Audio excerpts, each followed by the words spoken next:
আপনাদের মাধ্যমে সমগ্র জাতিকে এলডিপি বিভিন্ন বিষয়ে কি চিন্তা করছে সেটা জানানো একান্ত প্রয়োজন আমরা মনে করি। ইদানিং আপনারা দেখেছেন বিভিন্ন জায়গায় আগুন লাগছে এবং দেশের সম্পদ জ্বলছে। এটা একটা পরিকল্পিত জিনিস। আপনারা যদি এয়ারপোর্টে একটা ফটো দেখেন, কানে মোবাইল ফোন লাগাইছে, বলছে আমরা নিরাপদে সরে যাচ্ছি।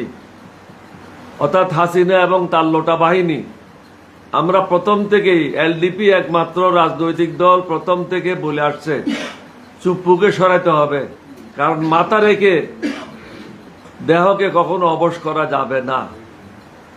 মাথা ঠিক আছে, দেহ ঠিক থাকবে।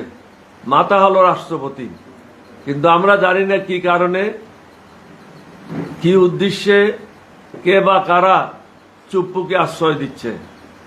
এই আশ্রয় দেওয়ার ফলে চুপ্পুর নেতৃত্বে বলতে পারেন আওয়ামী লীগের লোকেরা বিভিন্ন জায়গায় অ্যাক্টিভ হচ্ছে এবং প্রতিনিয়ত মিছিল মিটিং করছে। পুলিশ যাওয়ার আগে তারা পলায়ে যায়। এটা হলো তাদের চিরদিনের স্বভাব। আমরা প্রথম থেকে পরিষ্কারভাবে বলেছি, যারা আমাদের ছেলে মেয়েদেরকে হত্যা করেছে বা হত্যার সাথে সহযোগিতা করেছে, সরাসরি হত্যার সাথে জড়িত ছিল আওয়ামী লীগ এবং তাদের সহযোগিতা করেছে জাতীয় পার্টি। সুতরাং এদেশে তাদের রাজনীতি করার কোনো অধিকার নাই। এখানে মানবাধিকার শুধু মানবের জন্য, দানবের জন্য কোনো মানবাধিকার নাই। আমাদের যারা সম্পদ লুণ্ঠন করেছে, ন্যায় বিচার নষ্ট করেছে, মানুষকে কষ্ট দিয়েছে, দেশের সম্পদ লুণ্ঠন করেছে, কয়েক শত প্রায় 1500 ছেলে মেয়েদেরকে হত্যা করেছে, তাদেরকে এখানে রাজনীতি করতে দেওয়ার কোনো কারণ নাই। আজকে তাদের সাহায্যার্থে কে এগিয়ে আসছে? ভারত।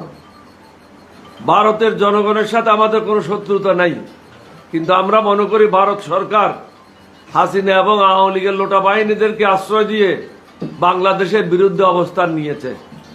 এবং হাসিনার পরামর্শে আপনারা কয়েকদিন আগেই দেখেছেন এস আলম ভারত সফর করে প্রায় 2000 কোটি টাকা তাদেরকে 2500 কোটি টাকা শেখ হাসিনাকে দিয়েছে।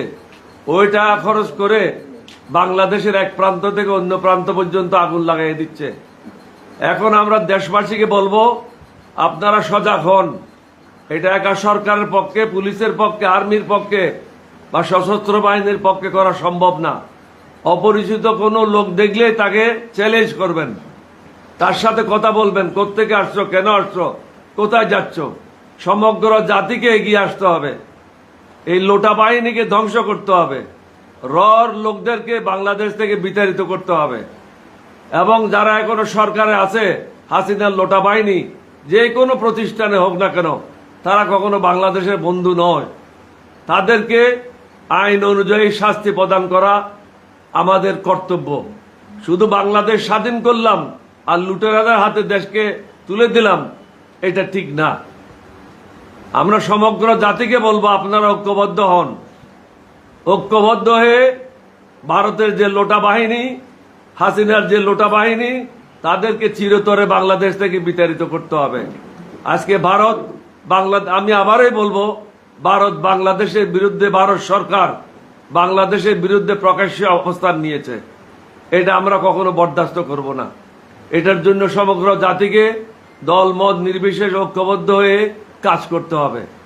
আরেকটি বিষয় নিয়ে আপনাদেরকে আমরা অনুরোধ করেছি আসার জন্য, সেটা হলো বিভিন্ন পত্র পত্রিকায় এলডিপি মনোনয়ন কে পাবে না পাবে মন গড়া কতগুলি বক্তব্য দিচ্ছে এবং তাদের উদ্দেশ্য হাসিলের জন্য বিভ্রান্তিকর কথাবার্তা বলছে।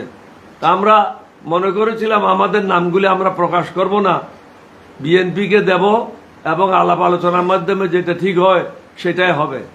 ইতিমধ্যে আপনাদের জ্ঞাতার্থে আমরা বলতে চাই, আমাদের দলের থেকে মহাসচিবের নেতৃত্বে 7 জনের একটা কমিটি করে দেওয়া হয়েছে, যারা বিএনপির সাথে কথা বলে কারা মনোনয়ন পাবে পাবে না এই বিষয়টা চূড়ান্ত করবে।